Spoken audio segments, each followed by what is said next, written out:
Mom and dad needs your help. Can they stay home or they need to go to a facility? And if they do go to a facility, what kind of facility, what area, what's the size, and what's their budget? We're going to talk about that today. Welcome to Senior Care Made Simple, an elder care podcast, your guide to navigating home health care with confidence.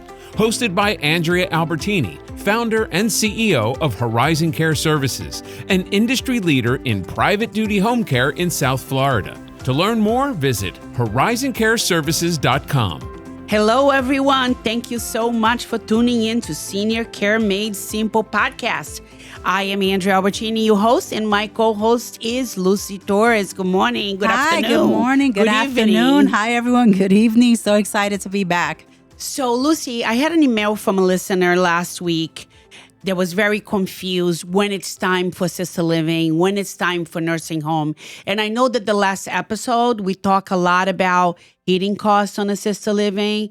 But I want to talk to the listeners today and answer to this gentleman's question about the difference between nursing home and assisted living. That's a great question. I often hear that there's a lot of confusion between what is assisted living, what's a nursing home. And then, I always found that there has always been this stigma with nursing home. I know with my mother personally, people feel when they hear nursing home is nursing home. So it's kind of like, it doesn't mean it's the end. Nursing home is more of your long-term care in the sense of the type of care that you need that's out of the scope of care of assisted living. So I guess we'll talk about the assisted living and the nursing home, the transition. Well, see, years ago, there was no such a thing as assisted living. Mm-hmm. So as mom aging, we're going to put mom in a nursing home because she can no longer be alone. She can no longer care for herself. That have changed tremendously, right? Yes, it has. Because today, the only people who actually go to a nursing home are people who have not planned for long-term care. Really. They don't have the means. So most of the time, what happens is a patient goes into a hospital. They can no longer go home by themselves. They go into a short-term, what we call short-term rehab, skilled nursing facility for 20 days of rehab, right? So especially if they're Medicare. So 20 days. So after the 20 days, the family realizes they can no longer bring them home and they can't afford to pay for hourly and living care. That particular person does not qualify to be in assisted living. Because you got to remember, it's assisted living. It's not a nursing home. It's not a skilled care, right? Now, Horizon Care Services, private duty home care, or any other private duty home care in the country can provide that skilled care that your loved ones may need, okay? However, you have to be able to afford it. So what happens is, now they are going to apply for Medicaid. So if there is funding, right? So if the person has a lot of money, X amount of dollars, I don't know what the dollar amount is, which actually I am going to have someone in my show that is going to talk about Medicaid. So what happens is they apply for Medicaid. But first they have to spend down the money that person may have because the state takes everything you owe, most of it, right, to pay. And that's when eventually you become Medicaid. So that's really what they're using nursing homes now. Not a lot of people go into nursing home anymore that has the financial means to stay home with private duty. A lot of it, too, is when deciding or when is the time for the nursing home, which is the long-term care side in the sense of their physical ailments. It becomes out of scope of care for assisted living at this time to take care of the parent if they were in assisted living at the time. And what that means is, if a person is requiring a two-person assist to help lift and put them into a bed, that's out of the scope of care for assisted living. Ideally in assisted living, as I mentioned in the other episode, is where they're assisting us to assist them. So they're able to bear weight. Let's say you're sitting in a chair, you're able to bear weight, you're able to pivot, and you're able to assist with the transferring as they're assisting to transfer you. When it comes a time where that's no longer doable for the person from a physical standpoint, then you're kind of looking at okay, it's a time for the nursing home. Also, they're no longer able to cut their own meals, and someone has to sit and cut the meals for them, or they are not able to respond to cue. So if I say, Mom, come on, it's time to get up. We're going to go take a shower.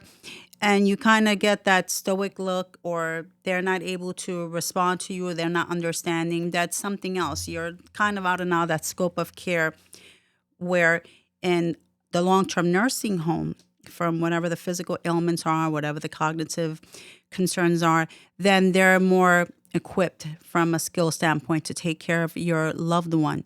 When you look at the finances, you're looking at, there are some people that have long-term care policies that will pay daily toward the cost of the nursing home, which is great. And then sometimes you have to out of pocket. Then there are people that are financially able to pay privately. Great. Then there are people that are not. We're looking at sometimes the indigent status. And for many different reasons. It wasn't just decisions that were made early on in life that weren't good. There were unfortunate situations that occurred that caused this person to now be financially indigent. There are communities they are able to accept Medicaid residents. So what that means, as you mentioned, we're doing spend downs and looking into what the finances are. And yes, the government is looking at how much money does this person have? Can they ideally afford to pay? And if so, for how long? And it's when we talk about spend down, it could be that most of the money was spent down, let's say, in assisted living. They had X amount of dollars. They were there for 3 or 4 years. They financially depleted what they have, their funds. And now they still can have. I mean, we have people that are, my grandmother's 100, passed away at 106 years old. So only God knows when is your time. So let's say this person possibly has X amount of years left, but they really need the care of the nursing home, but they can't afford care at home. So that's when someone would want to try to apply for these Medicaid services. But yes, the government is looking at, okay, where did all that money go? You have to be accountable for where did the money go, and do they meet the financial criteria now to be placed in this nursing home long term? So there are a lot of different things that are involved with nursing home. Nursing home, again, it's not just where when we talk about with my grandma, and I think culturally and the generations of, you're putting me in a nursing home, it's the end. It's not always that it's the end. I know people have lived in nursing home for years. It could be not just physical ailments, along with the financials, that they can't afford to be home, so they are Medicaid, as you mentioned, for a long term. But physically, you're going to require sometimes a Hoyer lift. You may have a loved one that is completely bedbound, and it's not easy. It could be the smallest person versus the heaviest person, but when someone is dead weight, how are you going to be able, unless you have someone physically helping you? That's another reason with them being, let's say if they are in a nursing home and they have Hoyer lifts, it's a 2-person to maneuver this Hoyer lift, because it can be unsafe. One person tries to do it and that person falls off, and you have bigger problems. Oh, for sure. So there are a lot of things involved with, when do we go to a nursing home? How do I know my loved one is ready for that nursing home? So it's basically, you want to keep them at home. We all do. We want to keep our loved one at home. It's wonderful that we can provide 24-hour cares. But if you got to the point that it's not feasible, or maybe it's just too much having that loved one with 24-hour care in your home, whatever the reason is, or financials come to the point that you need to apply for government assistance long term, then there are different reasons and there are options. But as I mentioned, it's not just going there and that's the end. It's kind of more that's involved to it. Right. And what I suggest to everyone that I speak to, as your parent is aging in place, please see an attorney, see an elder law attorney. I agree. Make estate planning. You have to plan. You have to plan where, how much money mom has right now, and, how much is it going to cost for her long-term care? What are we doing? You have to have your plan. in place. It's easier for you to be able to do that. So it is very important. And actually, Lucy, I want to have an attorney come into our show and talk about that, because they'll be able to probably explain a lot more than we can. Yes, all the legal. This is their expertise. Yes, They're well versed. exactly. This is what they do. But I love that you mentioned the elder law attorneys. I frequently hear myself saying, I suggest maybe you connect with an elder law attorney. Why? They come, they tell me, well, this is a situation. My parent had X amount of money and my sibling or someone took the money. And now we don't know how to get them approved for Medicaid, because the government, they are looking at every dollar and cent. If you can't afford to pay, why? And where did all this money go? An elder law attorney is really going to give you the best advice and guidance. Right. Because if you can't identify or you can't explain and you get denied, what happens to your loved one? So that's great to have an elder law, someone with the expertise involved that can help you through the process. Right. And the other person that I like to have in our show as well is estate planning. Yes, very important. It is so important to have estate planning. So if any of you have any questions, if any of you would like us to do any topics that you may think about it, please email us in seniorcaremade-simple-podcast@gmail.com. We'll be able to answer your questions. We'll be able to talk about it in the show.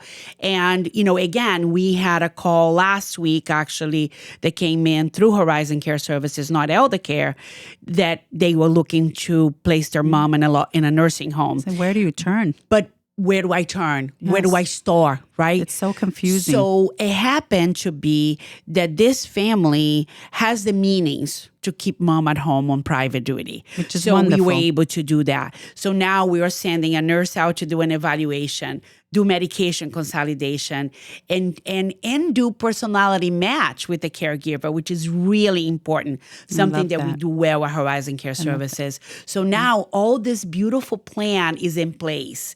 When mom has to take her medication, what does mom eat? We bring a dietitian in to go over all the dietaries. A well-oiled machine. It is. Just, it is. get the system going. And Exactly. it goes back to us talking about respite care and the loved ones having a break and the loved one having someone that's going to be there to give them the socialization they so need and want. So basically, let's go and talk about the cost for a nursing home. Nursing home is your most costly, right? If you have to pay for private duty, is the number 2 cost, right? That's your number 2 cost, which is still costly. Your assisted living is going to be cheaper for a little while until you age in place and needs all those extra care. And you spend down your money to be able to apply for Medicaid and move into a nursing home at that point because you already depleted your finances. So no matter each way you look at it, it's very costly to age in place. And we are living longer now, more and more. Thank God we are. And we're living healthier. There's so many wonderful things out there for us now. And that's why I'm saying it's so important to know and to plan for long-term care. And it goes back to the conversation we had, one of the last shows about the hidden costs. Also know hidden costs that can come up in the nursing home. Because with the nursing home, there's a misunderstanding that, I'll just have Medicaid pay for it. Okay, you're going to have Medicaid pay for it, so who's going to pay for toiletries? And does this include a private room, or is your parent going to share a room? Because I would hear, I can't believe they have my parent with someone else, and that person makes noise at night, and I want them to be alone, and they have Medicaid. Well, typically when you have Medicaid, you're not going to have a private room, because you have to understand too that it's great the government is helping, but the government can't also afford to pay for a private room where versus the cost, that's possibly half of the cost of what it would be if someone was paying privately. We also have to consider that these communities, they have staff to pay. So the overhead it's quite costly. So it's kind of knowing in advance, what does this include? Is it going to be a private room, semi-private? What about toiletries? Who's going to pay for toiletries? What about hair salon when we're talking about, all And these transportation. and transportation? Yes. I had people calling me so upset. My mom was in this nursing home somewhere, and you believe I received all these bills for transportation. I'm like, what do you mean?